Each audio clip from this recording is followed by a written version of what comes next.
నమస్తే మేడం. నమస్తే. ఏంటి ఇంత లేటు? అంటే కాస్త ట్రాఫిక్ జామ్ అయింది, అందుకని. అప్పుడు టైం చూసుకొని కాస్త ముందు బయలుదేరాలి. బొత్తుగా టైం సెన్స్ లేకుండా పోతుంది. Sorry madam. సారీ కాదు, స్టైల్ గా సాఫ్ట్వేర్ జాబ్ హోల్డర్ లా రెడీ అయ్యో. అదే శ్రద్ధ కాస్త ఇలాంటి విషయాలు కూడా చూపించు. సరే మేడం. సరే, ప్రసాదం తీసుకో.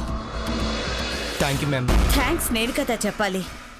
నేను చెప్పిన పని ఎవరికీ సందేహం రాకుండా నిర్విఘ్నంగా పూర్తి చేశావు కాబట్టి నేనే చెప్పాలి.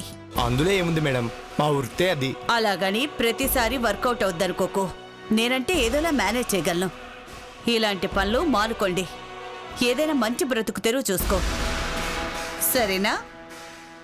ఏంటి అలా చూస్తున్నావు? సరేనా? సరే మేడం. మేడం డబ్బులు తెచ్చానులే. నీ డబ్బులు ఎక్కడికి పోతాయి? Thank you madam. సరే, నువ్వు చాలా చిన్నవాడివి, నీకింకా చాలా భవిష్యత్తు ఉంది. ఇక్కడే ఉంటే నువ్వు దొరికిపోతావు, నీ జీవితం నాశనం అయిపోతుంది. పర్లేదు మేడం. ఏంటి పర్లేదు?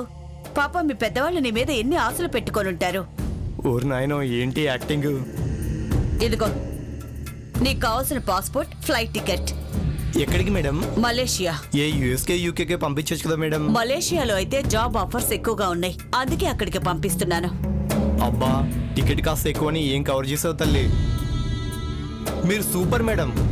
నా గురించి ఇంత ఆలోచిస్తున్నారంటే మీ ఫ్యామిలీ గురించి ఎంత ఆలోచిస్తుంటారు? భగవంతుడు మనకిచ్చింది నలుగురికి సాయం చేయడానికే కదా. అవును మేడం. వెళ్తావుగా, మళ్ళీ ఇక్కడే ఉండి భవిష్యత్తు పాడు చేసుకోవుగా. అస్సలు పాడు చేసుకోను మేడం. మీరు చెప్పారుగా, మలేషియానే వెళ్తాను. సరే, నేను వెళ్ళొస్తాను.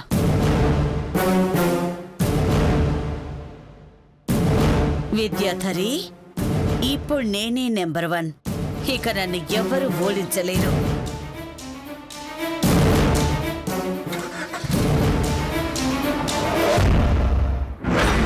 ఓ నాయనో, ఇదేం యాక్టింగ్ రా బాబు. ఎవడైనా ఏదో అయితే దాని కాళ్ళకి దండం పెట్టేసేవాడు. నాతో మర్డర్ చేయించి నేను ఇక్కడ ఉంటే నిజం చెప్పేస్తానని నన్ను దేశం దాటించాలని ప్లాన్ చేస్తుంది. మళ్ళీ నాకేదో పెద్ద సాయం చేస్తున్నట్టు బిల్డప్. మహా తల్లి, ఈవిని పట్టుకోవడం ఎవ్వరి తరం కాదు.